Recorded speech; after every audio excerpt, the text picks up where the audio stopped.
Hey everyone, welcome to our channel. In today's video, we will guide you through how to take a selfie with voice control on iPhone and iPad. So let's get started. First thing first, go to the settings app on your iPhone or iPad and scroll down till you find the option accessibility and tap on it. Now from inside the accessibility, look for the voice control and tap on it.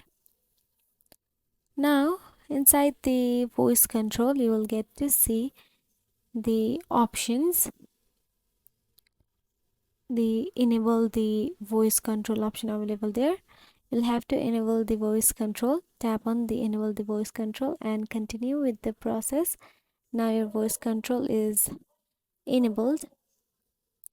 Now all you have to do is say open camera and your iPhone will take you to the camera option available there.